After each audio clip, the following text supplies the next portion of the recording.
বলবো বাসায় সারাদিন করিটা কি। আসসালামু আলাইকুম এভরিওয়ান, সবাই কেমন আছেন? Welcome to my another blog. তো আর কাজ কি, বা আপনার শাশুড়ি ভাই বলতেছে আপনি সারাদিন করেনটা কি।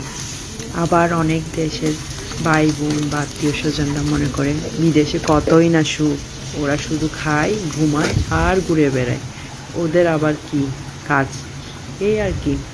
আসলে কি তাই?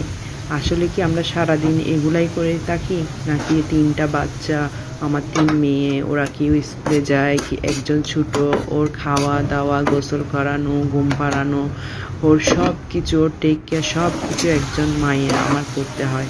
এখানে তো আমার হেল্পিং হ্যান্ড নেই যে আমাকে হেল্প করবে। সারাদিন আমি এই সকাল থেকে উঠে রাত পর্যন্ত কতই না কাজ করি, তারপরও শুনতে হয় অনেক বাবিদের কাছ থেকে আপনাদের বাসায় আবার তেমন আর কি কাজ, এই আর কি।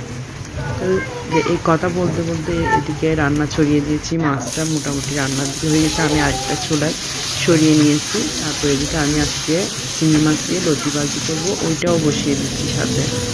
আমি চিংড়ি মাছ, পেঁয়াজ, টমেটোগুলো কষিয়ে নিচ্ছি লবণ মরিচ হলুদ দিয়ে। তারপর আমি আমার কষানোর পরে লতিগুলো দিয়ে দিই। আসলে বলতে গেলে বাসায় কাজের শেষ নাই। একটা মেয়ে বলেন, একটা মহিলা বলেন, একটা মা বলেন, একটা বোন বলেন, সবাই যার যার স্থান থেকে সবাই ব্যস্ত, সবাই কাজ করে। হয়তো কারো বেশি, হয়তো কারো কম। যাদের ছোটো বাচ্চা থাকে বাসায়, তাদের তো কাজের শেষ নেই।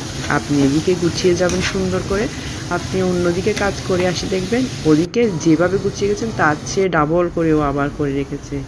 এদিকে খেলনা ছড়িয়ে রাখবে, এদিকে খাবার খেয়েছে ফেলে রাখবে। আপনি ওদিকে গিয়েছেন, ওইদিকে বাথরুমে গিয়ে পানির কল ছেড়ে দিবে। বাথরুমের দরজা আটকে রেখেছেন, ও বাথরুমের দরজায় শিশি করে দিবে। এগুলাই আপনি বলে শেষ করতে পারবেন না। একটা সংসারে কত যে কাজ, শুধু মনে হয় ছেলেদের মনে হয় আমরা বাইরে অনেক কাজ করতেছি, আর মেয়েরা তো বাসায় রেস্ট করতে পারে, ওগুলাই আর কি। বলতে বলতে আমার রান্না শেষ। আজকে এমনি বেশি কথা বলে ফেললাম মনে হয়। তো ভিডিওটি এখানেই শেষ করব। ভালো থাকবেন, আল্লাহ হাফেজ, আসসালামু আলাইকুম।